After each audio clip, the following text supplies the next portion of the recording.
এবার শুরু করুন। রেকর্ডিং চালু করে দিয়েছি, ক্লাসটা শুরু করুন। ঠিক আছে। ইতিপূর্বে আমাদের অর্গাননের দ্বিতীয় সূত্র পড়ানো হয়ে গেছে। 2 নম্বর সূত্র ইতিপূর্বে আমাদের পড়ানো হয়ে গেছে। আজকে মূলত শুরু হবে 3 নম্বর সূত্র থেকে। তো আগেই জানতে হবে যে অর্গাননের 3 নম্বর সূত্রে কি বিষয়ে আলোচনা করা হয়েছে, তারপর সেই বিষয়ে বিস্তারিত ব্যাখ্যা বিবরণ হবে। 3 নম্বরের সূত্রে মূলত আলোচনা করা হয়েছে যে একজন প্রকৃত চিকিৎসককে বা একজন প্রকৃত চিকিৎসকের কি কি গুণ থাকা প্রয়োজন। তো কি যে একজন প্রকৃত চিকিৎসককে বা একজন প্রকৃত চিকিৎসকের কি কি গুণ থাকা প্রয়োজন। তো হ্যানিম্যান সাহেব তার অর্গাননে একজন চিকিৎসকের যে কি কি গুণ থাকা প্রয়োজন এ বিষয়ে বিস্তারিত বর্ণনা করে গেছে। প্রথম যে গুণ বা বৈশিষ্ট্য চিকিৎসকের থাকা দরকার সেটা হলো নলেজ অফ ডিজিজ বা রোগ সম্পর্কে জ্ঞান। অর্থাৎ ডাক্তার বাবুর রোগ সম্পর্কে জ্ঞান থাকতে হবে। এখন যখনই বলা হচ্ছে যে রোগ সম্পর্কে জ্ঞান, স্বাভাবিকভাবে আমাদের মাথায় চলে আসছে যে প্র্যাকটিস অফ মেডিসিনের কথা। কারণ রোগ সম্পর্কে জ্ঞান দান করা হয় প্র্যাকটিস অফ মেডিসিনের। আরেকটা যে সাবজেক্ট আছে মেডিকেল সায়েন্সের, আরেকটা যে সাবজেক্ট আছে প্র্যাকটিস অফ মেডিসিন, সেখানে রোগ সম্পর্কে বিস্তারিত বর্ণনা করা আছে। সুতরাং ওই প্র্যাকটিস অফ মেডিসিন সম্পর্কে আমাদের জ্ঞান অর্জন করতে হবে, এটা আমাদের স্বাভাবিকভাবেই মনে উদয় হচ্ছে। কিন্তু ধারাবাহিক যে গতানুগতিক পদ্ধতিতে প্র্যাকটিস অফ মেডিসিনের ধারণা আমাদের কাছে এসেছে অ্যালোপ্যাথির মধ্য দিয়ে, সেই অ্যালোপ্যাথির প্র্যাকটিস অফ মেডিসিন আর হোমিওপ্যাথির প্র্যাকটিস অফ মেডিসিন বা রোগ সম্পর্কে জ্ঞান বলতে ধারণা আলাদা আছে, কিছু পার্থক্য আছে। হোমিওপ্যাথিতে রোগ সম্পর্কে জ্ঞান বলতে যা বোঝায় আর তা বোঝায় না, এটা অন্যটা বোঝায়। তো তুলনা করতে হলে সামান্য একটু অ্যালোপ্যাথি সম্পর্কেও জানতে হবে। অ্যালোপ্যাথিতে প্র্যাকটিস অফ মেডিসিন বা রোগ সম্পর্কে জ্ঞান যেখানে আছে, সেখানে মূলত রোগের বিস্তারিত বিবরণ আছে, রোগের কারণ আছে, রোগের নামকরণ আছে, তারপরে ঔষধ আছে। তো নলেজ অফ ডিজিজ বলতে মূলত এই 4টে বিষয়ে জ্ঞান অর্জন করতে হবে অ্যালোপ্যাথিক মতে। যে রোগের বিবরণ জানতে হবে, রোগের কারণ জানতে হবে, রোগের নামকরণ করতে হবে, তারপর রোগের ঔষধ সম্পর্কে জানতে হবে। তাহলে রোগ সম্পর্কে জ্ঞান অর্জন করা হবে, এটা অ্যালোপ্যাথিক ধারণা। কিন্তু হ্যানিম্যান সাহেব বললেন যে না, অ্যালোপ্যাথি যে অর্থে রোগটাকে ব্যাখ্যা করেছে হোমিওপ্যাথি সেই অর্থে ব্যাখ্যা করে না। হ্যানিম্যান সাহেব স্পষ্ট বলেছেন যে রোগের নামকরণের কোনো কিছু প্রয়োজন নেই, রোগের নামকরণের প্রয়োজন নেই। অর্থাৎ হোমিওপ্যাথিতে রোগের নাম নেই। হ্যানিম্যান সাহেবের কথা, রোগের নামকরণের প্রয়োজন নেই। তাহলে হোমিওপ্যাথিতে কি ভালো করবে? রোগের যখন নামকরণ প্রয়োজন নেই, হ্যানিম্যান সাহেব স্বাভাবিকভাবে নিশ্চয় রোগও নেই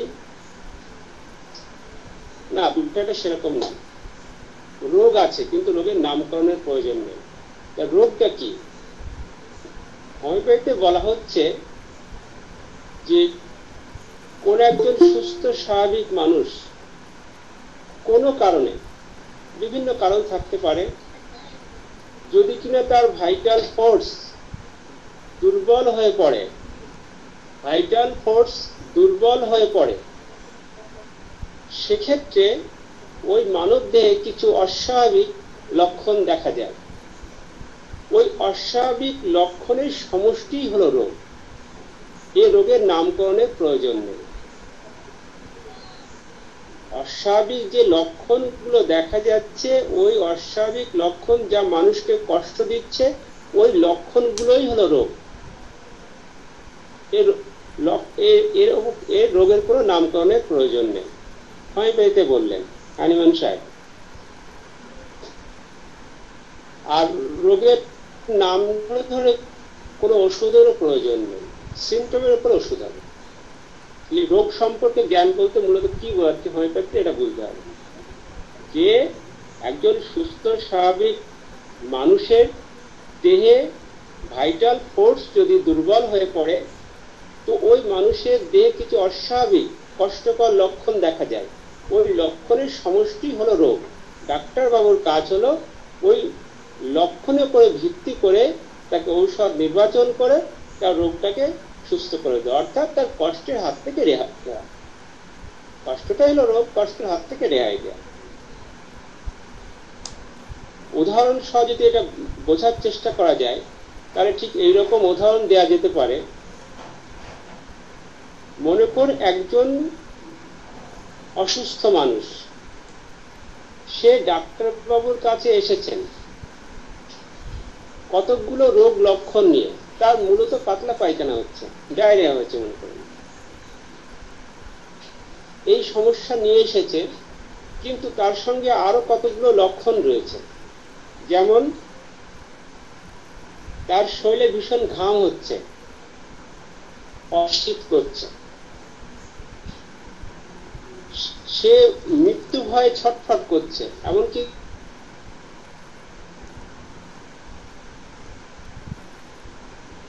বাঁচবো না, আমি মারা যাবো, প্রচুর পরিমাণে জল পান করছে, আর এর সঙ্গে তার পাতলা পায়খানা হচ্ছে। তো এই যে কতগুলো লক্ষণ নিয়ে একটা পেশেন্ট এসছে, অ্যালোপ্যাথি ডাক্তার বাবু এই রোগীকে ক্লোরিডিন নির্দিষ্ট করবে, যে রোগীকে ক্লোরিডিন দেওয়া হোক মেডিসিন। কারো যে পাতলা পায়খানা হচ্ছে, পাতলা পায়খানা করে স্পেসিফিক ওষুধ রয়েছে ক্লোরিডিন, তাকে দিয়ে দিবেন ডাক্তারবাবু অ্যালোপ্যাথি। কিন্তু হোমিওপ্যাথি ডাক্তারবাবু সেটা করবেন না। সে পাতলা পায়খানা হোক আর যাই হোক, তার যে কতগুলো সিমটম রয়েছে, লক্ষণ রয়েছে, সে ছটফট করছে, তার মৃত্যুবায়ু হচ্ছে, প্রচুর পরিমাণে জল পান করছে, সে অস্থির হয়ে যাচ্ছে, ছটফট করছে, শরীরে ঘাম হচ্ছে অথচ শীত করছে, এই লক্ষণগুলো হোমিওপ্যাথিতে অ্যাকোনাইট নেবুলাসের ভিতরে আছে। হোমিওপ্যাথিক যে মেডিসিন অ্যাকোনাইট নেবুলাসের ভিতরে আছে। ডাক্তারবাবু এই সিমটমের উপর ভিত্তি করে তাকে অ্যাকোনাইট নেবুলাস নির্বাচন করবে, এবং সেক্ষেত্রে তার যাবতীয় যা সিমটম রয়েছে সব সিমটমই শেষ হয়ে যাবে, চলে যাবে, অর্থাৎ সে রোগ থেকে মুক্তি পাবে। তাহলে কি হোমিওপ্যাথিতে সিমটমের উপরে ভিত্তি করে ঔষধ, কিন্তু অ্যালোপ্যাথিতে রোগের উপর ভিত্তি করে ঔষধ। এখন মনে করুন কোন 5 জন রোগী এসেছে, কোন একজন রোগীর তার পাতলা পায়খানা হচ্ছে, কোন একজন রোগীর তার মাথা ব্যথা করছে, কোন একজন রোগীর তার গায়ের তাপমাত্রা বেড়ে গেছে, কোন একজন রোগীর তার পেট ব্যথা করছে। 4 জন রোগী এসছে, 4 রকম কষ্ট নিয়ে এসছে, কিন্তু প্রত্যেকটা রোগীর ভেতরেই তার শরীরে ভীষণ ঘাম হচ্ছে অথচ শীত করছে, সে মৃত্যু ভয়ে ছটফট করছে এবং বলছে যে ডাক্তারবাবু আমি মারা যাবে আর কিছুক্ষণ পরে, এবং সে প্রচুর পরিমাণে জল পান করছে। তো এই সিমটম উপরে ভিত্তি করে তার মাথা ব্যথাই হোক, পেট ব্যথাই হোক, জ্বরই হোক আর পাতলা পায়খানা হোক, 4 জন পেশেন্টকেই হোমিওপ্যাথি ডাক্তারবাবু অ্যাকোনাইট নেবুলাস নির্বাচন করবে এবং প্রত্যেকের কষ্ট কমে যাবে, রোগ ভালো হয়ে যাবে। কারণ সিমটমের উপরে সব 4 জন পেশেন্টেরই অ্যাকোনাইট নেবুলাস মেডিসিন নির্দিষ্ট হচ্ছে। কিন্তু এই 4 জন পেশেন্ট যদি অ্যালোপ্যাথি ডাক্তারের কাছে যান, তো যার পাতলা পায়খানা হচ্ছে তার জন্য ক্লোরিডিন নির্দিষ্ট করবে ঔষধ, যার গায়ের তাপমাত্রা, যার পাতলা পায়খানা হচ্ছে তাকে ক্লোরিডিন দিচ্ছে, যার পেট ব্যথা হচ্ছে তার জন্য পেনকিলার নির্দিষ্ট করবে, যার মাথা ব্যথা হচ্ছে তার জন্য আলাদা ঔষধ, এরকম বিভিন্ন রোগকে ভিত্তি করে বিভিন্ন ঔষধ। তাহলে বোঝা যাচ্ছে যে হোমিওপ্যাথিতে রোগ বলতে যেটা বোঝাচ্ছে অ্যালোপ্যাথিতে সেটা না। যদি কিনা হোমিওপ্যাথি আর অ্যালোপ্যাথি দুটো রোগই একই রকম হতো, তাহলে হোমিওপ্যাথিতে অ্যালোপ্যাথিতে যেমন স্পেসিফিক সব নির্দিষ্ট মেডিসিন আছে হোমিওপ্যাথিতেও থাকতো, কিন্তু হোমিওপ্যাথিতে তা নেই। লোক লক্ষণের ভিত্তিতে ঔষধ নির্বাচন হয়। সুতরাং অ্যালোপ্যাথিতে যতক্ষণ ডাক্তারবাবু ডায়াগনোসিস না করে রোগ নির্দিষ্ট না হবে ততক্ষণ কিন্তু প্রেসক্রিপশন করতে পারবে না, ঔষধ নির্দিষ্ট করতে পারবে না। কিন্তু একজন হোমিওপ্যাথি ডাক্তারের কাছে সে যে কষ্টই নিয়ে আসুক না কেন সিমটমের উপর ভিত্তি করে সঙ্গে সঙ্গে ঔষধ নির্দিষ্ট করতে পারবে এবং তার রোগ লক্ষণ ঠিকও হয়ে যাবে, সঠিক ঔষধ নির্বাচন করা সম্ভব হবে। তাহলে এখানে অ্যাডভান্টেজ কত হোমিওপ্যাথি রয়েছে, যেটা হোমিওপ্যাথি সিমটম পাওয়ার সঙ্গে সঙ্গে ঔষধ নির্দিষ্ট করবে এবং সঠিক ঔষধ হবে, রোগ ভালো হবে। কিন্তু অ্যালোপ্যাথির কাছে ডাক্তারবাবু যতক্ষণ না তার বিভিন্ন টেস্ট করে রোগ নির্দিষ্ট করতে পারবে ততক্ষণ নির্দিষ্ট ঔষধও দিতে পারবে না। তাহলে এখানে হোমিওপ্যাথি কত এগিয়ে আছে অ্যালোপ্যাথির থেকে। যাই হোক, এটা হলো হোমিওপ্যাথিতে যেটা রোগ সম্পর্কে জ্ঞান বলতে বোঝাচ্ছে সেটা। আর দ্বিতীয় যে বৈশিষ্ট্যটা সেটা হলো ঔষধ সম্পর্কে জ্ঞান, অর্থাৎ একজন ডাক্তারবাবুর ঔষধ সম্পর্কে বা ঔষধের শক্তি সম্পর্কে জ্ঞান থাকতে হবে। নলেজ অফ মেডিসিনাল পাওয়ার, রোগের শক্তি সম্পর্কে ডাক্তারবাবুর জ্ঞান থাকতে হবে। সরি, ভুল হয়ে যাচ্ছে, মেডিসিনের শক্তি সম্পর্কে ডাক্তারবাবুর জ্ঞান থাকতে হবে। মেডিসিনের শক্তি বলতে কি বোঝায় এটা জানতে হবে, যে মেডিসিনের শক্তি বলতে কি বোঝায় ওই বিষয়ে ডাক্তারবাবুর জ্ঞান থাকতে হবে। তা মেডিসিনের শক্তিটা কি? এখানে মেডিসিনের শক্তি বলতে বোঝাচ্ছে যে এই যে একটা সিমটম, একটা মেডিসিন সে কি কি সিমটম তৈরি করতে পারে, যে যে সিমটম সে তৈরি করতে পারে মেডিসিন, ওই সিমটমটাই হলো মেডিসিনের পাওয়ার। যে একটা মেডিসিন যে যে সিমটম তৈরি করতে পারে ওই সিমটমটাই হলো মেডিসিনের পাওয়ার। আর এই সিমটম সম্পর্কে ডাক্তারবাবুর স্পষ্ট ধারণা থাকতে হবে। অর্থাৎ একজন সুস্থ স্বাভাবিক মানুষের শরীরে হোমিওপ্যাথি ঔষধ খাইয়ে তার মানসিক এবং শারীরিক যে যে পরিবর্তন লক্ষ্য করা যায় ওই পরিবর্তন লক্ষণ সময়ই হলো ওই মেডিসিনের শক্তি।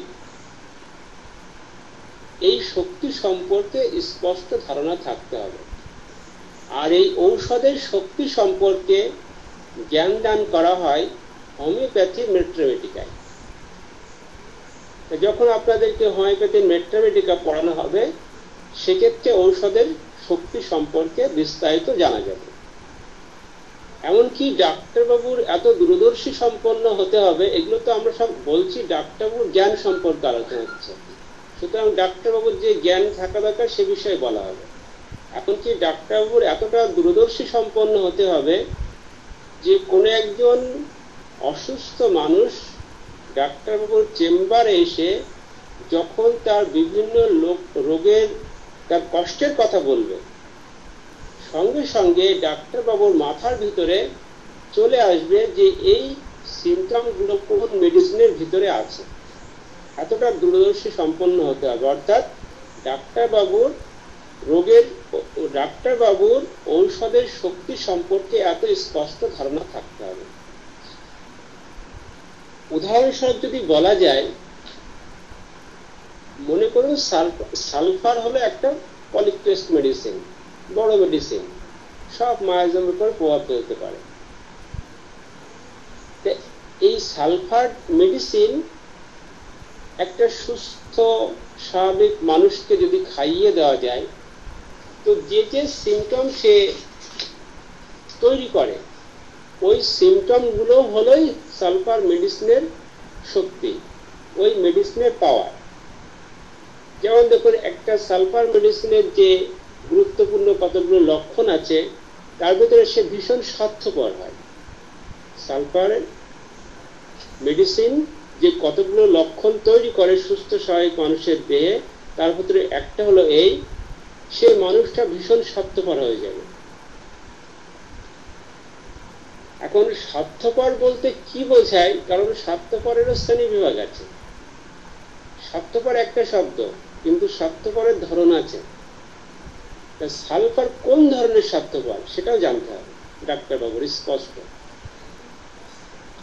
সালফার মেডিসিনে একটা বৈশিষ্ট্য হলো তার অদ্ভুত সৌন্দর্য জ্ঞান আছে। এই অদ্ভুত সৌন্দর্য জ্ঞানটা কি সেটা ম্যাথমেটিক্যালি পাওয়া যাবে, বা তার একটা ধর্ম সংক্রান্ত বিষাদ আছে।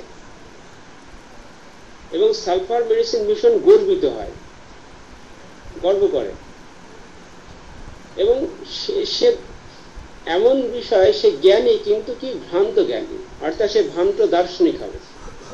জ্ঞানী কিন্তু সে ভ্রান্ত, এবং সে কুড়ে প্রকৃতির হয়, কর্মবিমুখ হয়, কাজকর্ম করতে চায় না, অপরিষ্কার অপরিচ্ছন্ন হয়, খিটখিটে মেজাজের হয়, তার চর্মের উপর একটা প্রবণতা থাকে, কখনো দুই পায়ে সোজাভাবে স্ট্রেট ভাবে দাঁড়িয়ে থাকতে পারে না, সবসময় কোনো হয় বা পায়ে না ডান পায়ে ভর দিয়ে সে দাঁড়াবে, স্ট্রেট ভাবে দাঁড়াতে পারবে না।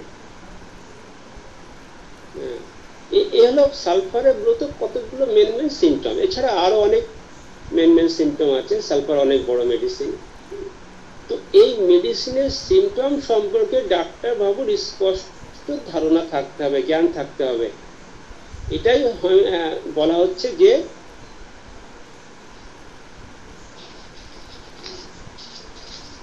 ঔষধের শক্তি বিষয়ক জ্ঞান ডাক্তারবাবুর থাকতে হবে।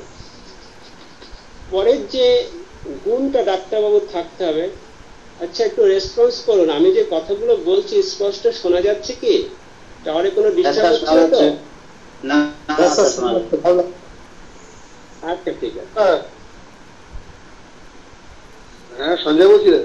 আপনারা সাউন্ড সিস্টেম বন্ধ করুন।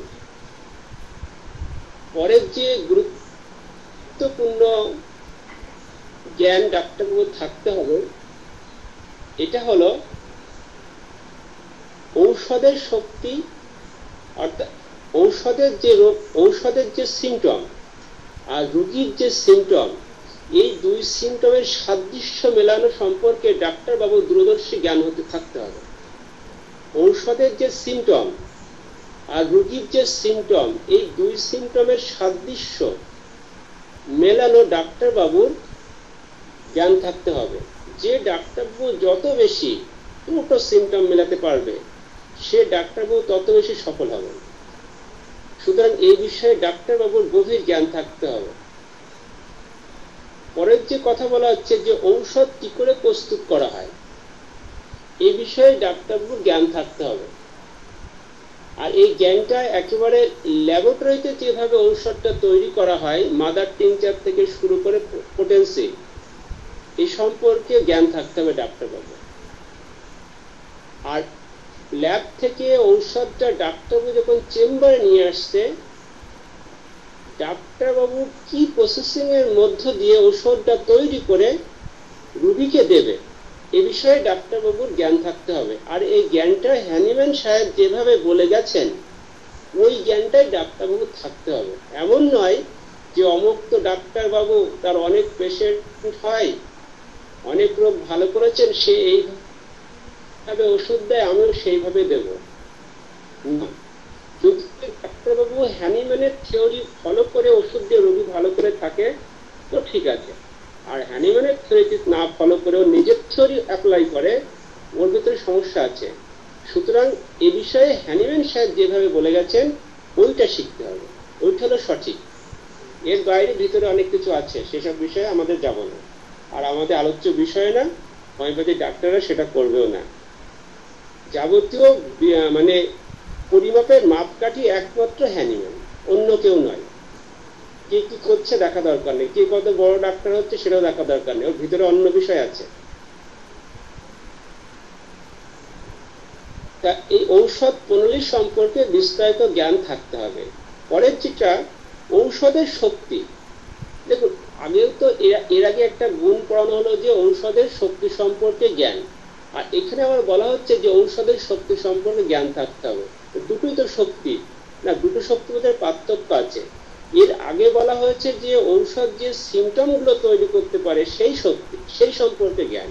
কিন্তু এখন ঔষধের শক্তি বলতে বোঝাচ্ছে যে একটা মেডিসিনের যে পোটেন্সি, পাওয়ার, অর্থাৎ 6, 30, 200, 1 mcm, এই যে পাওয়ার, পোটেন্সি,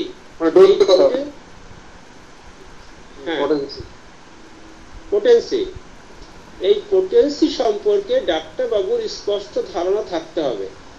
কারণ প্রত্যেকটা পোটেন্সি কিন্তু আলাদা আলাদা মেডিসিন। কথাটা অদ্ভুত মনে হবে কিন্তু কথাটা সত্য, আর কথাটা আমার না। প্রত্যেকটা মেডিসিন হলো, প্রত্যেকটা পোটেন্সি হলো আলাদা আলাদা মেডিসিন। মনে করা যাক সালফার একটা মেডিসিন, এর 6 পাওয়ার, 30 পাওয়ার, 200 পাওয়ার, 1 mcm, এই যে পোটেন্সি, প্রত্যেকটা পাওয়ার, এই প্রত্যেকটা পাওয়ার কিন্তু আলাদা আলাদা মেডিসিন, সবাই সালফার, কিন্তু পোটেন্সি আলাদা হওয়ার কারণে প্রত্যেকটা আলাদা আলাদা মেডিসিন। এই যে কেন হয় ওর ব্যাখ্যা বিশ্লেষণ আলাদা আছে, তর্ক বিতর্ক গেলে হবে না, প্র্যাকটিস করলে বোঝা যাবে, কথাটা আমার না। প্রত্যেকটা পোটেন্সি হলো আলাদা আলাদা মেডিসিন। সুতরাং এই পোটেন্সি সম্পর্কে, অর্থাৎ 6 পোটেন্সি কি করতে পারে, 30 পোটেন্সি কি করতে পারে, 200 পোটেন্সি কি করতে পারে, এই বিষয়ে ডাক্তার বাবুর স্পষ্ট জ্ঞান থাকতে হবে। আর ঔষধের পরিমাণ, অর্থাৎ কতটা পরিমাণ তাকে ঔষধ খাওয়ানো হবে, এই সম্পর্কে জ্ঞান থাকতে হবে। এমনকি কখন খাওয়ানো হবে ঔষধ, প্রথম ঔষধ খাওয়ানোর কতক্ষণ পরে ঔষধ খাওয়ানো হবে। মনে করুন কোন ঔষধ 1 ডোজ খাওয়ানো হলো, তারপরে 1 দিন পরে খাওয়ানো হবে, না পরের দিন খাওয়ানো হবে, না 1 সপ্তাহ পরে আবার ঔষধ খাওয়ানো হবে, না 1 মাস পরে ঔষধ খাওয়ানো হবে, এই বিষয়ে ডাক্তারবাবুর জ্ঞান থাকতে হবে। অর্থাৎ ঔষধের পুনঃপ্রয়োগ সম্পর্কে জ্ঞান থাকতে হবে। এমনকি কোন সময়ে, দেখুন সব ঔষধ কিন্তু একই সময়ে খাওয়ানো যায় না। এক একটা ঔষধ এক একটা সময়ে ক্ষমতা ভালো থাকে, সুতরাং ওই সময় সম্পর্কে জ্ঞান থাকতে হবে। সালফার মেডিসিন যে সময় খাওয়ালে ভালো কাজ করে, নাক্সভূমিকা তখন খাওয়ালে ভালো কাজ করে না, ওর আলাদা সময় আছে। আর্সেনিক ওই তখন খাওয়ালে ভালো কাজ করে না, আর্সেনিকের আলাদা সময় আছে। এরকম প্রত্যেকটা মেডিসিনের আলাদা আলাদা সময় আছে, সেই সময় খাওয়ালে ভালো কাজ করে। শুধু এই সম্পর্কে বিস্তারিত জ্ঞান থাকতে হবে ডাক্তার বাবু। এখন দেখুন এই যে কতগুলো জ্ঞানের কথা বলা হলো, প্র্যাকটিস লাইফে এগুলো ডাক্তারবাবু ভীষণ গুরুত্বপূর্ণ বিষয়, কাজে লাগবে। এর উপরে ভিত্তি করে সবকিছু চলবে। জ্ঞান তো থাকা লাগবে ডাক্তার বাবু, আমি বলে দিচ্ছি যে অর্গাননে রয়েছে। তো এই জ্ঞানগুলো সে কিভাবে অর্জন করবে, পোটেন্সি কি করে সে নির্বাচন করবে,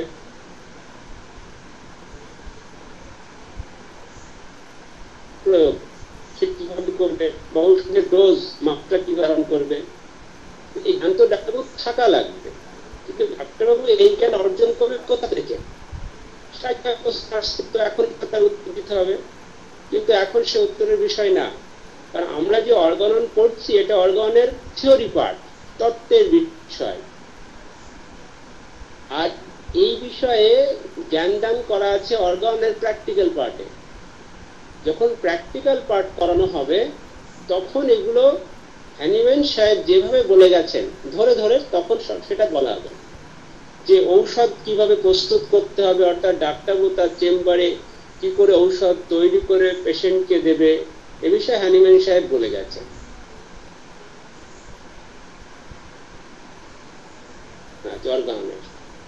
এবং ঔষধের যে ডোজটা কেমন হবে, বা ঔষধ প্রথম প্রয়োগ করার পরে কখন আবার ঔষধ প্রয়োগ করবে, এই বিষয়ে প্র্যাকটিক্যাল পার্টে আলোচনা আছে। সুতরাং যখন অর্গানের প্র্যাকটিক্যাল পার্ট পড়ানো হবে তখন ও বিষয়ে বিস্তারিত আলোচনা করা হবে। এখন সেটা না, এখন মূলত শুধু কোশ্চেন গুলো খাড়া করা হচ্ছে, দাঁড় করানো হচ্ছে, কি কি জ্ঞান তার অর্জন করতে হবে। আগে তো ডাক্তারবাবু জানুক যে তার কি জ্ঞান অর্জন করতে হবে, তারপরে অর্জন করবে, সেটা প্র্যাকটিক্যাল পার্টে আছে। পরের যে জ্ঞানটা ডাক্তারবাবু থাকা দরকার সেটা হলো রোগ দূর করার ক্ষেত্রে কিছু বাধা থাকে। রোগ দূর করার ক্ষেত্রে কিছু বাধা থাকে, ওই বাধা সম্পর্কে ডাক্তারবাবুর জ্ঞান থাকতে হবে এবং বাধাগুলো দূর করতেও হবে ডাক্তারবাবু, সুতরাং সে বিষয়ে জ্ঞান থাকতে হবে।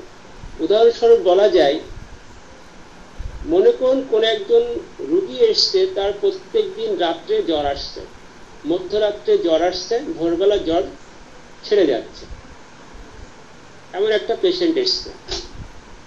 তো ডাক্তারবাবু টেস্টিং করে বুঝেছে তার সিমটম আছে, যার জন্য মনে করুন তাকে ব্রায়োনিয়া দিয়েছে। তো তারপরে সে তার জ্বর আর আসছে না, জ্বর ঠিক হয়ে গেছে। দুদিন পরে ডাক্তারবাবুর কাছে সেই পেশেন্ট আবার ফিরে এসছে, বলছে ডাক্তারবাবু রোগ তো ঠিক হয়ে গেছে, জ্বর তো আর হচ্ছে না, কিন্তু কালকে রাত্রে আবার জ্বর এসেছিল। দুদিন হয়নি জ্বর, কালকে রাত্রে অর্থাৎ 3 দিনের মাথায় আবার জ্বর এসছে। ডাক্তারবাবু আবার টেস্টিং করে দেখেছে তার ব্রায়োনিয়া, আবার ব্রায়োনিয়া দিয়েছে, পাওয়ারটা বাড়িয়ে দিয়েছে। তো খাওয়ার পরে দেখা গেছে তার জ্বর আবার ঠিক হয়ে গেছে। 5 দিন আর জ্বর আসেনি, 5 দিন পরে আবার জ্বর এসেছে।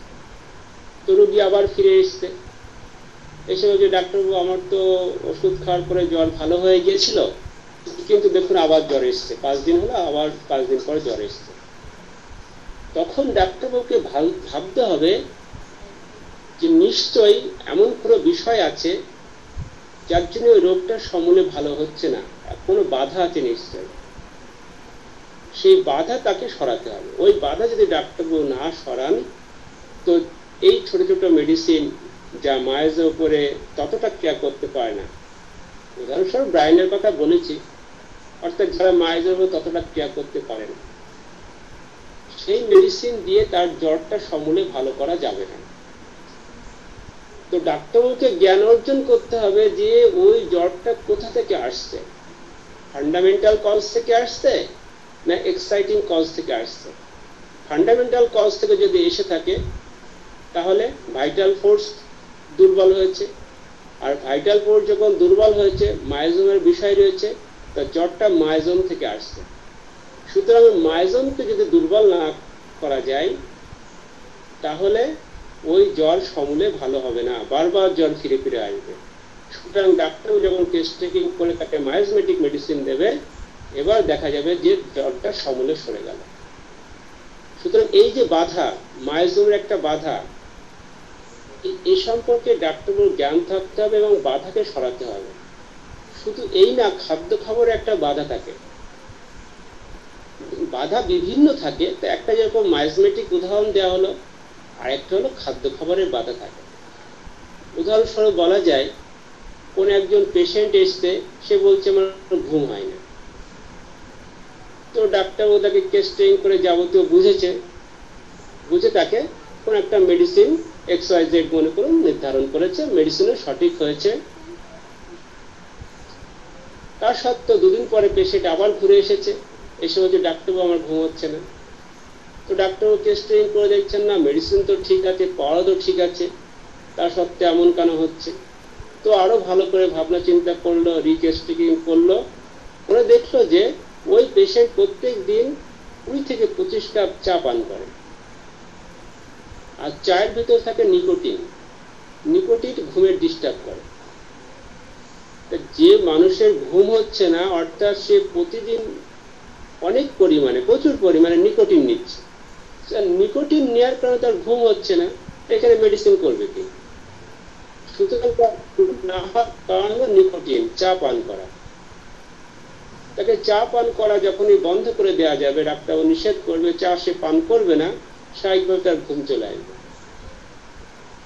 অবশ্য যেটা অনেকদিন হ্যাবিট চলে এসছে, তার ঘুম হচ্ছে না, নিকোটিন যে বন্ধ করার সঙ্গে সঙ্গে ঘুম হবে তা না, এর সঙ্গে মেডিসিন চলবে। তো এই যে চা, ডাক্তারবাবু নিষেধ করবেন যে তুমি চা পান করো না, স্বাভাবিকভাবে তার ঘুম আবার হবে। এরকম বিভিন্ন বাধা থাকে। এই বাধাগুলো দূর করতে হবে ডাক্তারবাবু, আর সে বিষয়ে জ্ঞান থাকতে হবে। এরকম অন্য ক্ষেত্রে যেরকম খাদ্য খবর একটা দেওয়া হলো, মাইজমের ক্ষেত্রে দেওয়া হলো, অন্যান্য আরো অনেক উদাহরণ আছে। এখন বিস্তারিত উদাহরণ দিয়ে দীর্ঘায়িত করা যাবে না ক্লাস। আর আপনারা সবাই জ্ঞানী মানুষ, একটা উদাহরণ দিলেই অন্যান্যগুলো বুঝতে পারবেন। পাশাপাশি এখানে আরেকটা সামান্য কথা আমি বলি। এখন যে ক্লাস হচ্ছে সেকেন্ড ইয়ারের নিয়ে, সেকেন্ড ইয়ারের সিলেবাসে অর্গানন 72 থেকে 291 পর্যন্ত, অর্থাৎ অর্গাননের প্র্যাকটিক্যাল পার্ট সেকেন্ড ইয়ারে। কিন্তু আমি তো পড়াচ্ছি অর্গানের থিওরিটিক্যাল পার্ট 1 থেকে শুরু করেছি। সেখানে একটা বিষয় রয়েছে যে এখন কেনই বা প্র্যাকটিক্যাল পার্ট শুরু করেছে। দেখুন, প্র্যাকটিক্যাল যে ভালো না বুঝবে তার পক্ষে থিওরি করা সম্ভব নয়। ভুল হয়ে গেল। থিওরি যে ভালো না বুঝবে তার পক্ষে প্র্যাকটিক্যাল ভালো করা সম্ভব নয়। যে গাছের গোড়ায় কি আছে জানে না, সে গাছের মাথায় কি জানবে? কখনো সম্ভব না। সেজন্য সেকেন্ড ইয়ারের এই থিওরি চ্যাপ্টার পড়ানোর কথা না, প্র্যাকটিক্যাল চ্যাপ্টার পড়ানোর কথা অর্গানের। তা সত্ত্বেও পড়ানো হচ্ছে। এখন আপনারা যদি এমন বলেন যে আমাদের থিওরি চ্যাপ্টার দরকার নেই, আমরা ওটা বুঝি, যা হোক, তাহলে আমরা প্র্যাকটিক্যাল পার্টে চলে যেতে পারি। কি আর যদি মনে করেন না, যেভাবে পড়াচ্ছেন স্যার, আমরা প্রথম জানতে চাইছেন স্যার। এক মিনিট স্যার, আরেকটা কথা বলছি স্যার, দয়া করে বলবেন স্যার এই মানে প্র্যাকটিস অর্গানন অফ মেডিসিন লেখকের নামটা একটু বলবেন? আমার যেটা আছে ডক্টর হরিমোহন চৌধুরী, এতে স্যার এরকম নেই, ডিটেলস নেই, বোঝা যায় না।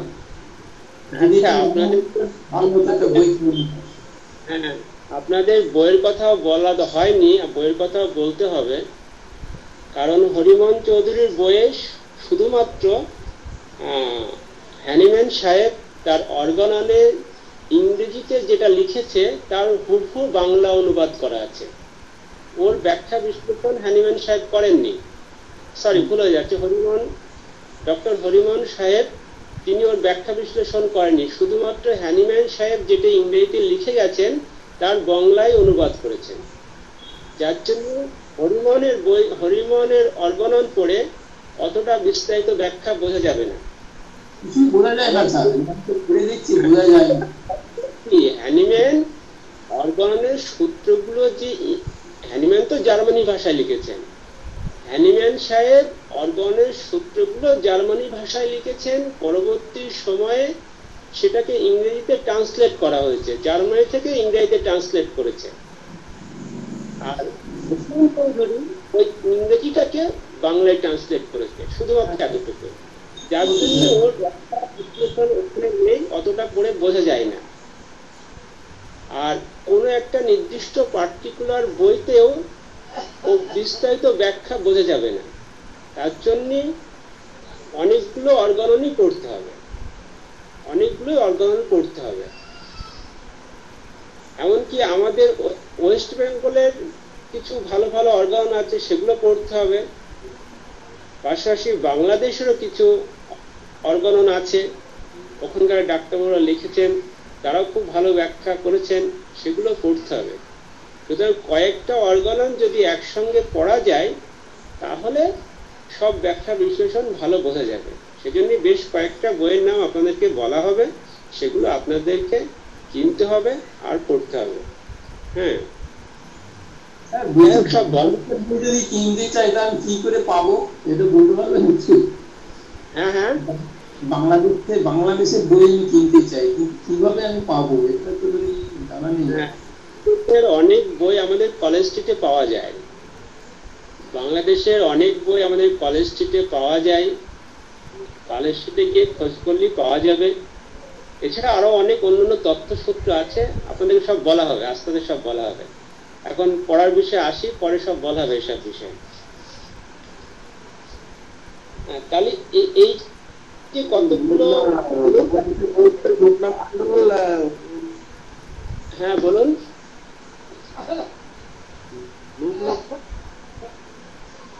কথা বোঝা যাচ্ছে না? আচ্ছা, আপনারা আপনাদের সাউন্ড সিস্টেম এখন বন্ধ করুন, পরে কথা হবে, আমি পড়াই। সাউন্ড সিস্টেম বন্ধ করুন। হ্যাঁ, তো এই হলো 3 নম্বর সূত্র শেষ হলো, অর্থাৎ একজন ডাক্তার বাবুর কি কি বিষয়ে গুণ থাকার প্রয়োজন। পরের যে সূত্রটা আসছে সেটা হলো 4 নম্বর সূত্র, অর্গাননের। সেখানে মূলত আলোচনা করা হচ্ছে যে এই যে ঔষধ খাইয়ে মানুষকে সুস্থ করার চেয়ে যেন মানুষের রোগ না হতে পারে সে বিষয়ে জ্ঞান অর্জন করা ডাক্তারবাবুর কর্তব্য, এবং সে বিষয়ে মানুষকেও পরামর্শ দেওয়া ডাক্তারবাবুর কর্তব্য। তা ডাক্তারবাবু কি কি বিষয়ে মানুষকে পরামর্শ দেবে, যে পরামর্শগুলো মেনে চললে মানুষের রোগই হবে না, সুতরাং ঔষধ খাওয়ার প্রয়োজন নেই।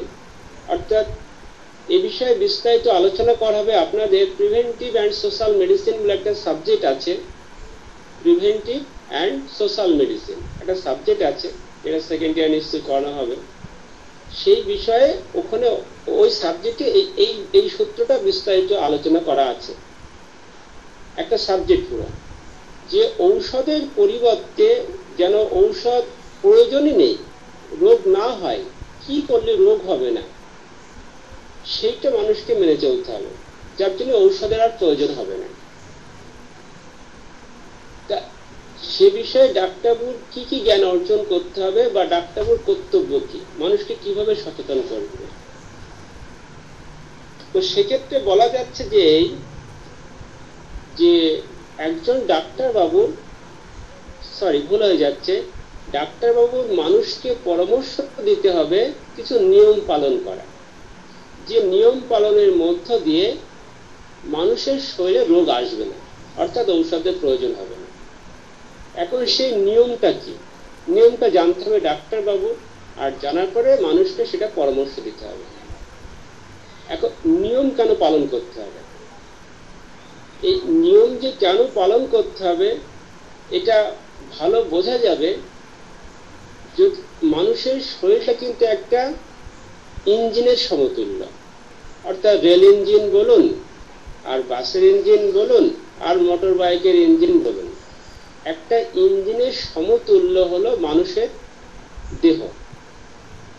যদি কিনা ভালো করে তুলনা করা যায়, একটা মানুষের দেহ ঠিক যেভাবে পরিচালিত হয় ও একটা ইঞ্জিনও ঠিক সেইভাবে পরিচালিত হয়। কিছু পার্থক্য আছে কিন্তু পদ্ধতিটা একই রকম।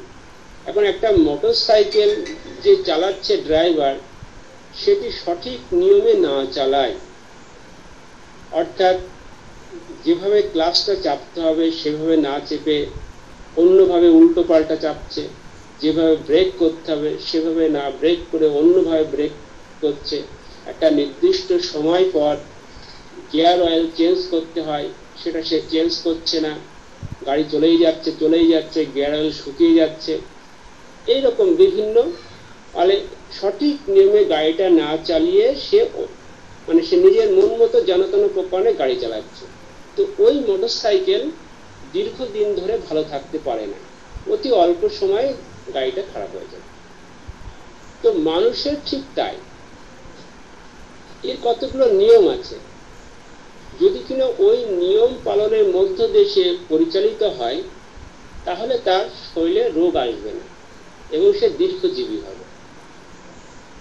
আর তা না করে যদি ওই আনাড়ি মোটর সাইকেল ড্রাইভারের মতো মানুষ তার শরীরকে পরিচালনা করে, তো মোটর সাইকেলের যে অবস্থা হয়েছিল অল্প দিনের ভিতরে, এই মানুষের শরীরেও ঠিক তাই হবে। দেখুন,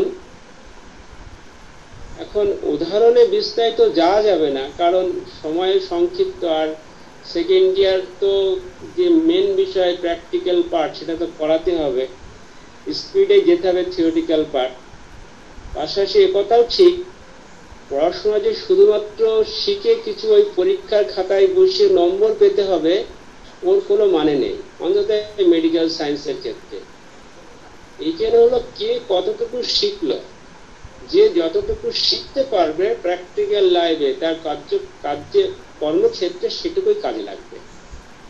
পড়া তো সারা জীবন করা হবে, সেই জন্যে যেমন আমাদের সিলেবাসও এগিয়ে যেতে হবে, পাশাপাশি একথা মনে রাখতে হবে আমাদের শিখতে হবে।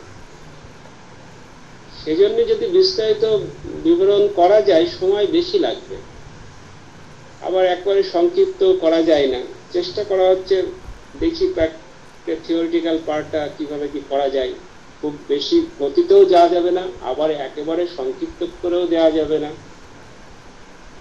তা যেটা একটা অতীতের উদাহরণ দেওয়া যায়, যেটা আমরা সবাই জানি, আপনারাও জানেন, তাও আবার একবার স্মৃতিচারণা করা। আগেকার দিনের মানুষ অনেক বছর বাঁচত, তখন এত ডাক্তার কবিরাজ ছিল না। আর এখনকার দিনের মানুষ, ডাক্তারের সংখ্যা অনেক বেড়ে গেছে, চিকিৎসা শাস্ত্র অনেক উন্নত হয়ে গেছে, তা সত্ত্বেও দীর্ঘজীবী হচ্ছে না। ওর একটাই মূলত কারণ, আগেকার দিনের মানুষ তার জীবনটাকে পরিচালনা করত, তার লাইফস্টাইলটা একটা নির্দিষ্ট নিয়মে পরিচালিত হতো। প্রত্যেকটা মানুষের একটা শৃঙ্খলার ভিতরে সে চলত। আর এখনকার মানুষের জীবনে কোনো নিয়ম শৃঙ্খলা নেই। কখন খেতে হবে, কখন ঘুমাতে হবে, কখন গল্প করতে হবে, কখন কাজ করতে হবে, কোনো নিয়ম শৃঙ্খলা নেই। কতটুকু পরিমাণে খেতে হবে, কতটুকু পরিমাণে খাদ্য খেতে হবে, কতটুকু পরিমাণে জল পান করতে হবে, এই সম্পর্কে কোনো নিয়ম শৃঙ্খলা নেই। খাচ্ছে তো গলা পর্যন্ত খেয়ে ফেলছে, আর খাচ্ছে না তো কাজ তো করেই যাচ্ছে, সে সকাল থেকে বিকেল পর্যন্ত কাজ করছে, খাওয়ার দিয়ে কোনো কর্তব্য নেই। আবার যখন খাচ্ছে তো গলা পর্যন্ত খাচ্ছে। শুধুমাত্র খাদ্য খাওয়ার না, বিভিন্ন ক্ষেত্রে অনিয়ম। এর জন্য কিন্তু অতি অল্প সময়ে এই মানুষের ইঞ্জিন খারাপ হয়ে যাচ্ছে, অর্থাৎ মৃত্যুর মুখে ঢলে পড়ছে। চিকিৎসা শাস্ত্রে এত উন্নত হওয়া সত্ত্বেও মেডিসিনেও কিছু করছে না। এই একটা বিষয় আছে, পরিষ্কার পরিচ্ছন্নতা। অর্থাৎ পরিষ্কার পরিচ্ছন্ন পরিবেশে যদি থাকা যায়, ও মানুষের শরীরে রোগ আক্রমণ করতে পারবে না। আর অপরিষ্কার অপরিচ্ছন্নতা রোগের কারণ। সুতরাং এ বিষয়ে মানুষকে সচেতন করা কর্তব্য ডাক্তার বাবু। বাসস্থান,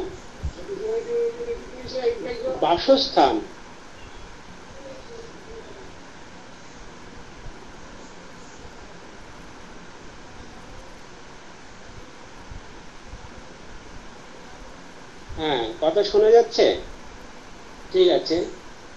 তো বাসস্থান সে যেটাই হোক না কেন, সে অট্টালিকা হোক আর কুড়ি ঘর হোক, এটা মন বিষয় না যে কুড়ি ঘর মানেই খারাপ আর অট্টালিকা মানেই ভালো, ওটা মন বিষয় না। মেন কথা হলো বাসস্থানটা স্বাস্থ্যসম্মত কিনা, এ বিষয়ে লক্ষ্য রাখতে হবে।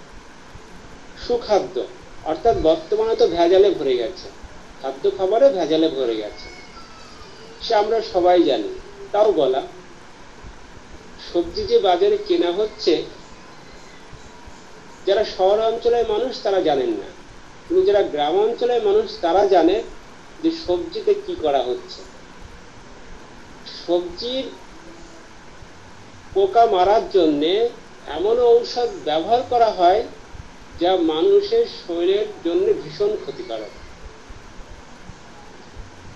এমনকি আজকে প্রয়োগ করে সেই সবজিটা কালকে মার্কেটে তোলা হচ্ছে, আর মানুষ সেটা কিনে যখন ওটাকে রান্না করা হচ্ছে, যে প্রক্রিয়ায় রান্না করা দরকার সে প্রক্রিয়ায় রান্না হচ্ছে না। স্বাভাবিকভাবে কি হচ্ছে? দূষিত খাদ্য খাবার, মানুষের শরীরের ক্ষতি হচ্ছে, রোগ হচ্ছে। নির্মল পানীয় জল নির্মল হওয়া দরকার, বিশুদ্ধ হওয়া দরকার। বায়ু বিশুদ্ধ হওয়া দরকার, অর্থাৎ সব দিক থেকে বিশুদ্ধ হওয়া দরকার। কিন্তু এ তো বর্তমানে পাওয়া খুবই দুষ্কর। শহরে অঞ্চলে সেখানে বিভিন্ন দূষণ আছে, গ্রাম অঞ্চলে একটু নির্মল থাকবে স্বাভাবিক, কিন্তু বর্তমানে গ্রাম অঞ্চলে সেই একই অবস্থা হয়ে যাচ্ছে। তো এর ভিতর থেকে মানুষকে বেঁচে থাকতে হবে কিভাবে, সে বিষয়ে ডাক্তার বাবুকেই পরামর্শ দিতে হবে সাধারণ মানুষকে, আর তার জন্য সেসব জ্ঞানগম্য ডাক্তারবাবুর অর্জন করতে হবে। আর এগুলো ডাক্তারবাবুর কর্তব্য, দায়িত্ব, কর্তব্য 4 নম্বর সূত্রে বলা হচ্ছে। এই গেল মূলত 4 নম্বর সূত্রে একরকম ব্যাখ্যা বিশ্লেষণ।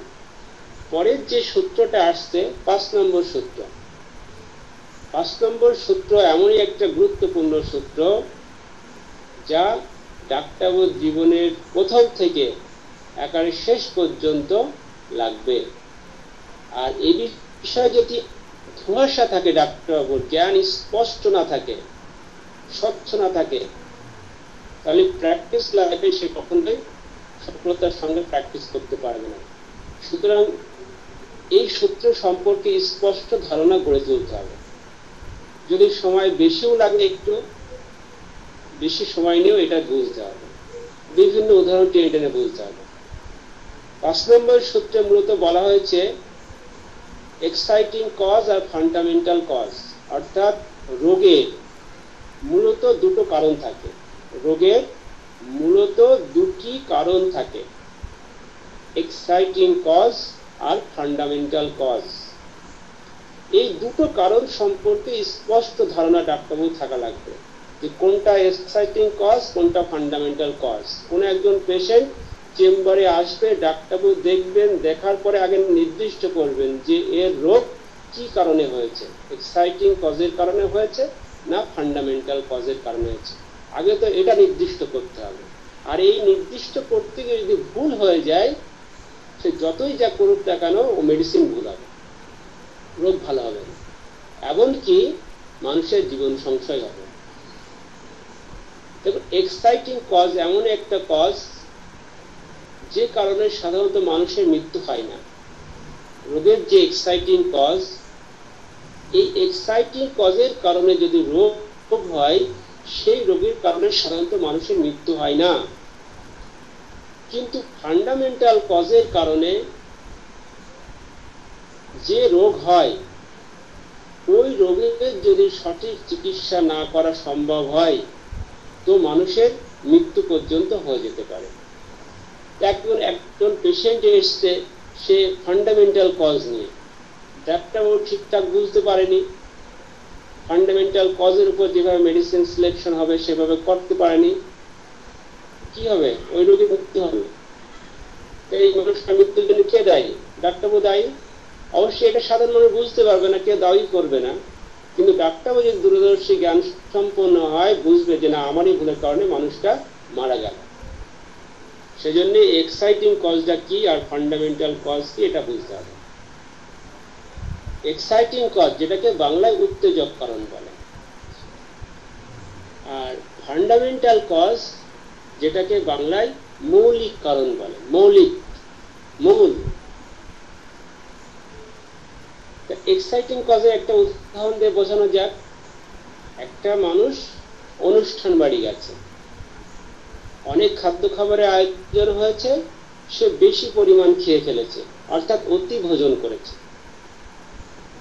এই অতি ভোজন করার কারণে তার অ্যাবডোমেন অর্থাৎ পেট, তার স্টমাক যতটুকু পরিমাণে খাদ্য খাবার সহ্য করতে পারে তার থেকে বেশি পরিমাণে খাদ্য সে খেয়ে ফেলেছে।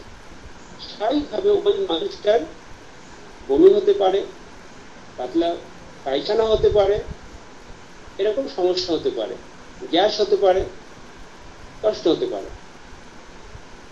এখানে যে অতিভোজনের ফলে যে রোগগুলো তার হলো, এই রোগের কারণ হলো অতিভোজন। আর অতিভোজন এটা হলো এক্সাইটিং কজ, অর্থাৎ রোগের উত্তেজক কারণ। রোগের উত্তেজক কারণ। বা মনে করুন এরকম যে কোনো একটা খাদ্যে বিষ দেওয়া হয়ে গেছে। কোন একজন মানুষ যে খাদ্য খেয়েছে, যতটুকু পরিমাণে খাদ্য খাওয়া দরকার ততটুকু পরিমাণে সে খেয়েছে, কিন্তু ওই খাদ্যটার বিষক্রিয়া হয়ে গেছে। বিষক্রিয়া বিভিন্ন কারণে হতে পারে। হয়তো এমন হয়েছে যে রান্না করা ছিল, ঢাকা দেওয়া ছিল না, এমন অবস্থায় কোনো হয়তো টিকটিকি হোক বা অন্য কোনো পোকামাকড় হোক হয়তো পায়খানা করেছে, খাদ্যের সঙ্গে মিশে গেছে, স্বাভাবিকভাবে ওই খাদ্যটার বিষক্রিয়া হয়ে গেছে। বা খাদ্যটা দুদিন ধরে রাখা আছে, খাদ্যটা পচে গেছে, অর্থাৎ বিষক্রিয়া হয়েছে। এই খাদ্যটা যদি কোনো একজন মানুষ খায়, যতগুলো মানুষ খাবে প্রত্যেকটা মানুষের শরীর খারাপ করবে, কারণ খাদ্যে তো বিষক্রিয়া রয়েছে। প্রত্যেকটা মানুষের শরীর আক্রান্ত হবে। যে বেশি পরিমাণে খাবে তার বেশি পরিমাণে আক্রমণ করবে, আর যে কম পরিমাণে খাবে তার কম পরিমাণে আক্রমণ করবে, কিন্তু প্রত্যেককেই আক্রমণ করবে। এখানে যে বিষক্রিয়ার ফলে তার রোগ হলো, এই যে কারণ বিষক্রিয়া, রোগের কারণ বিষক্রিয়া। মনে করুন তার খাদ্যটা খাওয়ার পরে তার পাতলা পায়খানা হচ্ছে, তো এই যে পাতলা পায়খানার কারণ হলো বিষক্রিয়া, খাদ্যের বিষক্রিয়া। এই কারণটা হলো উত্তেজক কারণ বা এক্সাইটিং কজ, উত্তেজক কারণ। এরকম যদি আরো উদাহরণ দেওয়া যায় তো বেরিয়ে আসবে।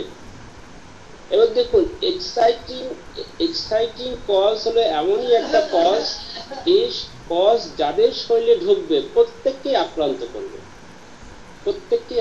করবে, এক্সাইটিং কজ। কিন্তু এই এক্সাইটিং কজের কারণে জীবন সংশয় হবে না, কষ্ট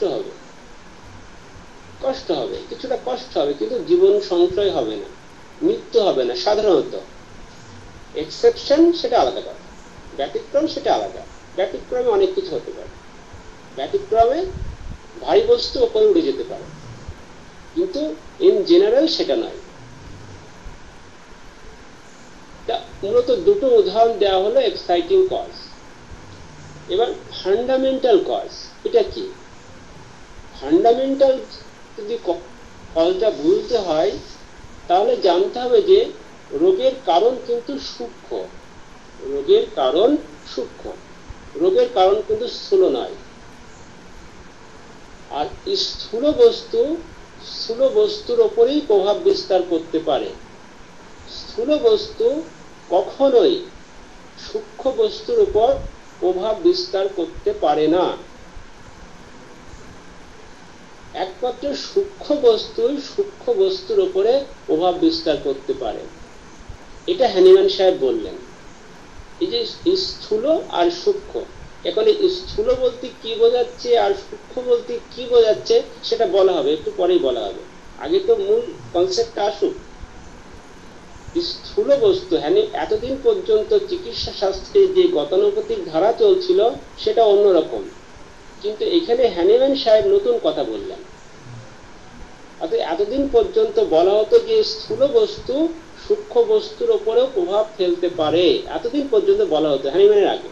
কিন্তু হ্যানিম্যান সাহেব প্রথম বললেন যে না, স্থূল বস্তু কখনোই সূক্ষ্ম বস্তুর উপর প্রভাব বিস্তার করতে পারে না, একমাত্র সূক্ষ্ম বস্তুর উপর প্রভাব বিস্তার করতে পারে। তো এই সূক্ষ্মটা কি আর এই স্থূলটা কি এটা জানতে হবে। এটা যদি জানতে হয় তাহলে একটা বিজ্ঞানের উদাহরণ টেনে নিয়ে আসতে হবে। ফিজিক্সের বিষয় মনে করুন, পলিচুন বা ক্যালসিয়াম কার্বনেট, CaCO2 যার সংকেত কলিচুন। পলিচুন যেটা জমিতে দেওয়া হয় বা মাছের জলে দেওয়া জল পরিষ্কার করার জন্য দেওয়া হয়। এই পলিচুন যখন সেটা পলিচুন আকারে থাকছে ওটা কিন্তু স্থূল আকারে আছে, কিন্তু ওই পলিচুনটাই যখন ল্যাবরেটরিতে নিয়ে গিয়ে প্রথমত মাদার টিনচার তৈরি হচ্ছে, তারপরে সেটা পোটেন্টাইজ করে ডাইনামিক ফর্মে নিয়ে যাওয়া হচ্ছে। সে 6 পরে নিয়ে যাচ্ছে, 30-201 MCM বিভিন্ন পরে নিয়ে যাওয়া হচ্ছে। আসছে কিন্তু কলিচুন থেকে। যখন সেটা কলিচুন আকারে রয়েছে ওটা কিন্তু স্থূল আকারে আছে, পদার্থটা স্থূল আকারে আছে, কিন্তু ওটাকে যখন পোটেন্টাইজ করা হচ্ছে তখন ওই পোটেন্টাইজ করার ফলে যে পদার্থের রূপটা আসছে ওটা স্থূল থাকছে না, স্থূল অর্থাৎ ক্রুড ফর্মে থাকছে না, সেটা সূক্ষ্ম হয়ে যাচ্ছে, সূক্ষ্ম হয়ে যাচ্ছে। যখন পোটেন্টাইজ করা হচ্ছে ওটা সূক্ষ্ম হচ্ছে, আর যখন পলিচুন আকারে থাকছে ওটা স্থূল আকারে থাকছে। তো এখন রোগ তো হানিভাই সাহেব বললেন রোগ তো ভাইটাল ফোর্স দুর্বল হওয়ার কারণে হয়। ভাইটাল ফোর্স যখন দুর্বল হয়ে যায় ওই দুর্বলতার কারণে রোগ হয়, দুর্বলতার কারণে রোগ হয়। তা এখানে ভাইটাল ফোর্সটা জানতে হবে, ভাইটাল ফোর্সটা সূক্ষ্ম না স্থূল। ভাইটাল ফোর্সটা কিন্তু সূক্ষ্ম, যা চোখে দেখা যায় না, যা সূক্ষ্ম, যা চোখে দেখা যায় না, ভাইটাল ফোর্স এটা হলো সূক্ষ্ম। রোগ যে হচ্ছে ভাইটাল ফোর্স দুর্বল হওয়ার কারণে রোগ হচ্ছে। তো এই ভাইটাল ফোর্সের উপরে যদি প্রভাব ফেলতে হয় তা একমাত্র সূক্ষ্ম বস্তুই ওই ভাইটাল ফোর্সের উপর প্রভাব ফেলতে পারবে। অর্থাৎ পোটেন্টাইজড মেডিসিন এটা হলো সূক্ষ্ম, এই পোটেন্টাইজ মেডিসিনই ভাইটাল ফোর্সের উপর প্রভাব ফেলতে পারবে, ভাইটাল ফোর্সকে ঠিক করতে পারবে। তো এখন কথা হলো পোটেন্টাইজ মেডিসিন স্থূল সূক্ষ্ম কেন? পোটেন্টাইজ মেডিসিন সূক্ষ্ম কেন? কারণ স্থূল বস্তু যা চোখে দেখা যায়, চোখে দেখা যাচ্ছে, কিন্তু সূক্ষ্ম বস্তু চোখে দেখা যাবে না। পোটেন্টাইজ মেডিসিনের ভিতরে ওটা পলিচুন থেকে এসেছে, কিন্তু পোটেন্টাইজ মেডিসিনের ভিতরে যখন 30 পাওয়ার পার হয়ে যাচ্ছে ওর ভিতরে মেডিসিনাল কোনো সাবস্টেন্স থাকে না, অর্থাৎ পলিচুনের কোনো অস্তিত্ব ওর ভিতরে পাওয়া যায় না। ল্যাবে বিজ্ঞানীরা গবেষণা করে এটাই পেয়েছে। অর্থাৎ যখন কোনো মেডিসিন 30 পাওয়ারের উপরে চলে যাচ্ছে তার ভিতরে কোনো মেডিসিনাল সাবস্টেন্স খুঁজে পাওয়া যায় না। তাহলে ওই 30 পাওয়ারের উপরে মেডিসিন কি করে মানুষকে সুস্থ করে? তারপরে তো মেডিসিনাল কোনো সাবস্টেন্স নেই, শুধুমাত্র alcohol, rectified spirit. Rectified spirit কি মানুষকে সুস্থ করছে? না। ওই পলিচুনের যে পাওয়ার, ওই পাওয়ারটা ডাইনামিক ফর্মে চলে গিয়েছে, পোটেন্টাইজ করার ফলে চলে গেছে, পাওয়ারটা চলে গেছে, কিন্তু ওর ভেতরে কোনো মানে ক্রুড যে ফর্ম মেডিসিনাল সাবস্টেন্স, যে মেডিসিনাল সাবস্টেন্স কথাটা বলছি এটা ফার্মেসি আপনাদের পড়ানো হবে, যে মেডিসিনাল সাবস্টেন্সটা কি, এটা যখন ফার্মেসি পড়ানো হবে তখন ওখানে জানানো হবে। তাহলে কি, যেহেতু পোটেন্টাইজ মেডিসিনের ভেতরে পাওয়ারটা থাকছে, মেডিসিনাল কোনো সাবস্টেন্স থাকছে না, অর্থাৎ সূক্ষ্ম আকারে চলে যাচ্ছে, ওই সূক্ষ্ম মেডিসিনটাই এবার ভাইটাল ফোর্সকে প্রভাবিত করতে পারবে। কিন্তু ওই ক্রুড ফর্মে যখন ছিল ক্যালসিয়াম কার্বনেট, যা কিন্তু খাওয়ালে ওই ভাইটাল ফোর্সের উপর প্রভাব বিস্তার করতে পারবে না, ভাইটাল ফোর্সকে চাঙ্গা করতে পারবে না। সেজন্য দেখুন আলোচনাটা অনেক ভেতরে ভিতরে যাচ্ছে, কিন্তু একটু বলতে হবে। মনে করুন কোন একটা বাচ্চা, উদাহরণস্বরূপ বলা যায় কোন একটা বাচ্চা নাদুস নুদুস, মোটা সোটা, থলথলে, হাড় কেমন যেন সে তুলোর মতো নরম প্রকৃতির, এই বাচ্চাটা যার সিমটম দেখা যাচ্ছে নাদুস নুদুস, থলথলে, হ্যাঁ, সে হেদা ভেদা প্রকৃতির, তা এই যে সিমটম এটা কিন্তু ক্যালকেরিয়া কার্ভের সিমটম, ক্যালকেরিয়া কার্ভের সিমটম। তো স্বাভাবিকভাবে নিশ্চয়ই ওই যে বাচ্চাটার ভিতরে ক্যালসিয়াম কার্বনেটের অভাব আছে, হ্যাঁ, তার জন্য ওই সমস্যা হয়েছে, যার জন্য ওই বাচ্চাকে যখন ক্যালকেরিয়া কার্ব মেডিসিন দেওয়া হবে দেখা যাবে ওই বাচ্চাটা আস্তে আস্তে সুস্থতার দিকে চলে আসে। কিন্তু এখানে প্রশ্ন হলো, ওই বাচ্চাকে তো যে খাদ্য খাবার খাওয়ানো হয় সেই খাদ্য খাবারের ভিতরে তো এই ক্যালসিয়াম কার্বনেট থাকে, তাহলে সেটাকেই তো ওই বাচ্চাকে সুস্থ করতে পারতো। তাকে এই মেডিসিনাল পাওয়ার দেওয়ার কি ক্যালকিরিয়া কার্বেট দেওয়ার কি দরকার ছিল? সেক্ষেত্রে হলো এই খাদ্যের ভিতরে যে ক্যালসিয়াম কার্বনেটটা আছে, অর্থাৎ ক্যালসিয়ামটা আছে, ওটা কিন্তু স্থূল আকারে আছে। যে ওই স্থূল আকারের যখন রয়েছে খাদ্যের ভিতরে, সেটা শরীরে যা সত্ত্বেও বাচ্চার তাকে ভাইটাল ফোর্সের উপর প্রভাব বিস্তার করতে পারছে না। কিন্তু যখনই তাকে ক্যালকিরিয়া কার্ব দেওয়া হলো, অর্থাৎ ক্যালসিয়াম কার্বনেটের যে পাওয়ারটা ডাইনামিক ফর্মে ওখানে আছে, ওইটা দেওয়া হলো, মেডিসিনটা দেওয়া হলো, তখনই কিন্তু ওই বাচ্চাটা আবার সুস্থতা ফিরে পেল। তার মানে কি, সূক্ষ্ম বস্তুর প্রভাব বিস্তার করতে পারছে, স্থূল কখনো সূক্ষ্মের উপর প্রভাব বিস্তার করতে পারবে না। এই কথাটা হ্যানিম্যান সাহেব প্রথম বললেন। কিন্তু এতদিন পর্যন্ত যে ধারণা ছিল চিকিৎসা শাস্ত্রের ক্ষেত্রে, সেটা হলো স্থূল পদার্থ সূক্ষ্ম পদার্থের উপর প্রভাব বিস্তার করতে পারে। কিন্তু হ্যানিম্যান সাহেব প্রথম বলেন না, সেটা সম্ভব নয়।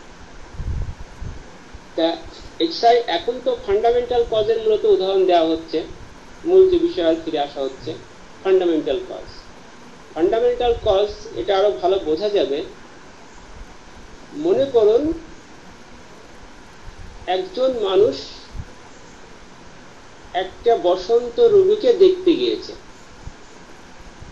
দেখাশোনা করে সেই মানুষটাকে শুধু দূর থেকে, মনে করুন 2 হাত দূর থেকে তার সেই মানুষটার কাছ থেকে দেখেছে, তার হাত, তার শরীর স্পর্শ করেনি, তার বিছানাও স্পর্শ করেনি, সেই বাড়িতে এক গ্লাস জলও পান করেনি, খাদ্য খাবার খায়নি, কিচ্ছু করেনি, শুধু দেখা করে সে চলে এসেছে। চলে আসার পরে দেখা গেল যে মানুষটা বসন্ত রোগে আক্রান্ত হয়েছে, এবং আক্রান্ত হয়ে সে মারাও গিয়েছে, চিকিৎসা মনে করুন হয়নি, আগেকার দিনের কথা। আর একজন মানুষ ওই একই রোগীকে দেখতে গিয়েছে, গিয়ে তার বিছানায় বসেছে, তার গায়ে হাত দিয়েছে, সেই বাড়ির জল পান করেছে, খাদ্য খাবার খেয়েছে, খেয়ে সে বাড়িতে এসেছে, সে বসন্ত রোগে আক্রান্ত হয়নি।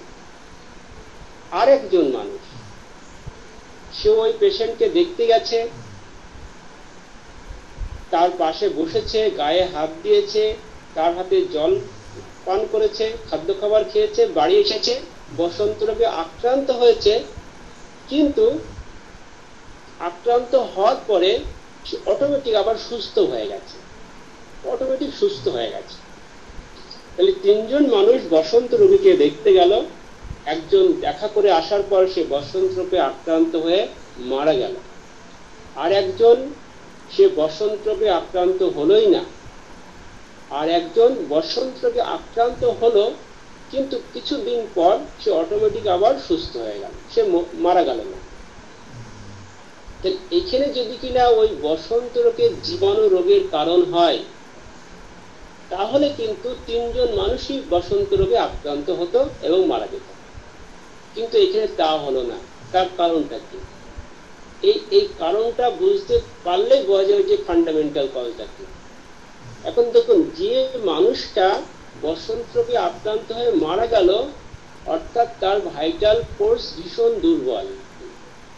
এই ভাইটাল ফোর্স দুর্বল হওয়ার কারণে বসন্ত রোগের যে জীবাণু অতি সহজেই তার শরীরের ভিতরে ঢুকে ভাইটাল ফোর্সকে আক্রান্ত করতে পেরেছে,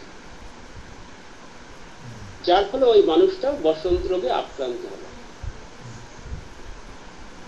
আর আক্রান্ত হলো এবং মারা গেল। আর যে মানুষটা বসন্ত রোগে আক্রান্তই হলো না, তার কারণ হলো তার ভাইটাল ফোর্স ভীষণ চাঙ্গা, স্ট্রং, যার ফলে বসন্ত রোগের যে জীবাণু সে তার শরীরে প্রবেশ করেছে, কিন্তু ভাইটাল ফোর্স তাকে মেরে শরীর থেকে বার করে দিয়েছে, কারণ ভাইটাল ফোর্স চাঙ্গা। আর একজন মানুষ যে সে আক্রান্ত হলো কিন্তু মারা গেল না, তার কারণ তার ভাইটাল ফোর্সটা দুর্বল হয়েছে, কিন্তু সেই দুর্বল হয়নি, যার ফলে মিডিয়াম আছে। হ্যাঁ বলুন। মিডিয়াম আছে, মিডিয়াম আছে। হ্যাঁ, মিডিয়াম আছে, যার ফলে ভাইটাল ফোর্সকে সে দুর্বল করতে পেরেছে। দুর্বল করা সত্ত্বেও ভাইটাল ফোর্স আবার তার নিজের মানে সক্ষমতা ফিরে পেয়েছে এবং ওই জীবাণুকে শরীর থেকে মেরে বার করে দিয়েছে। তো এখানে যে এই যে বসন্তকে আক্রান্ত হচ্ছে বা হচ্ছে না, এটা কিন্তু পুরো ভাইটাল ফোর্সের উপর নির্ভর করছে। এই ভাইটাল ফোর্স যদি আক্রান্ত হয় আর তার ফলে যদি রোগ হয়, এই যে রোগের কারণ ভাইটাল ফোর্স দুর্বল, এই ভাইটাল ফোর্স দুর্বল যে কারণ, রোগের কারণ যে ভাইটাল ফোর্স দুর্বল, এইটাই হলো রোগের ফান্ডামেন্টাল কজ বা রোগের মৌলিক কারণ। আর এই মৌলিক কারণ অর্থাৎ ফান্ডামেন্টাল কজ যদি পেশেন্ট নিয়ে আসে আর ফান্ডামেন্টাল কজের সঠিক ট্রিটমেন্ট না করা যায়, তো ওই পেশেন্টের জীবন সংশয় হবে। সুতরাং ডাক্তারবাবুর এটা গভীর জ্ঞান থাকা দরকার, রোগটা যে নিয়ে এসেছে ফান্ডামেন্টাল কজ না এক্সাইটিং কজ। যদি এক্সাইটিং ফান্ডামেন্টাল কজ থাকে আর ডাক্তারবাবুর সেই জ্ঞান থাকে, তবে ওই পেশেন্ট হাতে রাখা, আর নয়তো ওকে ট্রান্সফার করা। সুতরাং এই অর্থাৎ এ থেকে বোঝাচ্ছে যে ফান্ডামেন্টাল কজ অর্থাৎ মেন কথা হলো মায়াজম বা ভাইটাল ফোর্স। ভাইটাল ফোর্স তারপরে মায়াজম, আগে মায়াজম আসবে না, আগে ভাইটাল ফোর্স তারপরে মায়াজম, আগে মায়াজম আসবে না, আগে ভাইটাল ফোর্স তারপরে মায়াজম। এই ধারাবাহিকতাটা বুঝতে হবে যে কোনটা আগে কোনটা পরে। তা এই যে ভাইটাল ফোর্স দুর্বল হওয়ার কারণে যে রোগ হয়, এই যে রোগের কারণ, এটা হলো ফান্ডামেন্টাল কজ। আর এক্সাইটিং কজ তো বোঝা গেছে। এখন একটা যদি উদাহরণ দেওয়া যায়, মনে করো একটা রাজ্যে একজন রাজা থাকে আর কিছু প্রজা থাকে। তো রাজার যদি কোনো কারণে মৃত্যু হয়ে যায়, মনে করুন শত্রুরা রাজাকে মেরে ফেলেছে, এই রাজার মৃত্যুর কারণে কিন্তু পুরো রাজ্যটাই শেষ হয়ে যায়, রাজ্যটা শেষ হয়ে যেতে পারে যদি কিনা আবার নতুন করে তখন যোগ্যতা সম্পূর্ণ রাজা তৈরি না হয়। অর্থাৎ রাজার মৃত্যুর কারণে রাজ্যটাই শেষ হয়ে যেতে পারে। কিন্তু একটা রাজ্যের প্রধান মৃত্যু হয়, সেক্ষেত্রে কিন্তু রাজ্য ধ্বংস হয়ে যায় না, রাজ্যের কোনো ক্ষতি হয় না, হয়তো সাময়িক একটু ক্ষতি হয়, কিন্তু রাজ্যটা পুরো ধ্বংস হয়ে যায় না। রাজার মৃত্যুর কারণে রাজ্য ধ্বংস, কিন্তু প্রজার কিছু সংখ্যক প্রজার মৃত্যুর কারণে রাজ্য ধ্বংস হয় না। ঠিক তেমনই ফান্ডামেন্টাল কজের কারণে পুরো মানব শরীরটা শেষ হয়ে যেতে পারে, কিন্তু এক্সাইটিং কজের কারণে পুরো মানব শরীরের কোনো ক্ষতি হয় না। হ্যাঁ, তা এখানে এক্সাইটিং কজ মনে করেন শরীরের যে বিভিন্ন অঙ্গ প্রত্যঙ্গ আছে, এগুলো হলো এক্সাইটিং বিষয়। হাত, পা, চোখ, কান, নাক, মুখ, এগুলো এক্সাইটিং বিষয়। আর যে ভাইটাল ফোর্স, এটা হলো ফান্ডামেন্টাল বিষয়। এক্সাইটিং কজ মনে করেন একজন মানুষের একটা হাত বাদ গেল, অর্থাৎ ওই রাজ্যের কিছু প্রজা মারা গেল, যেরকম একটা মানুষের একটা হাত বাদ চলে গেল, সেক্ষেত্রে কিন্তু মানুষটা বেঁচে থাকবে। কিন্তু মানুষটা যদি ভাইটাল ফোর্স পুরো ডাউন হয়ে যায়, তো মানুষটারই পুরো মৃত্যু হবে।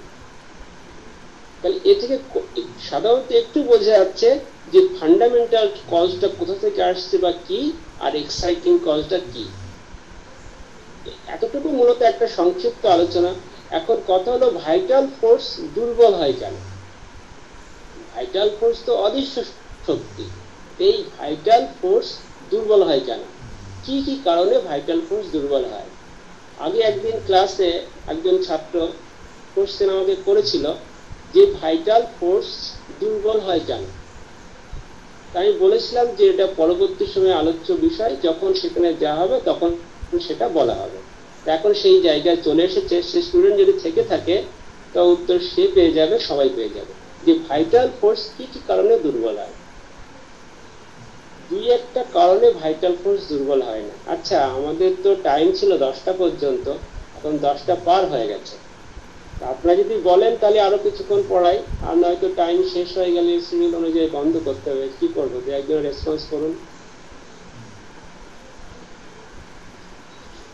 রেসপন্স করুন। স্যার লাইনে আছেন? শুনছেন আমার কথা?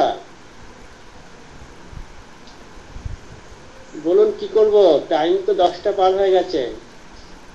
স্যার তারা আজকে ফেরি না কি দাদা? আজকে এই পর্যন্ত থাকবে? হ্যাঁ দাদা, সঞ্জয় বলছিলাম। ও সঞ্জয়, আচ্ছা স্যার লাইনে হ্যাঁ আছেন? দাদা। আচ্ছা হ্যাঁ, স্যার স্যার। লাইনে আছেন? কারণ এখানে শেষের একটা পর্যায়ে এসছে একটা স্টেপ হ্যাঁ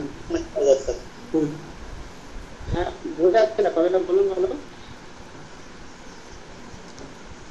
স্যার লাইনে আছেন? হ্যাঁ আছি আছি আছি হ্যাঁ বলুন। লাইনে আছি। আচ্ছা স্যার, স্যার কি করবো? প্রশ্নোত্তর পর্ব শুরু করবো? প্রশ্নোত্তর পর্ব লেখেন যে পর্যন্ত পড়ানো আচ্ছা, হলো।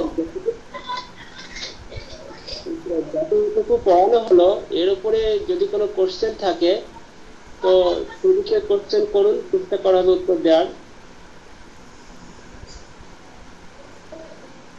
ঠিক আছে স্যার, অসুবিধা নেই।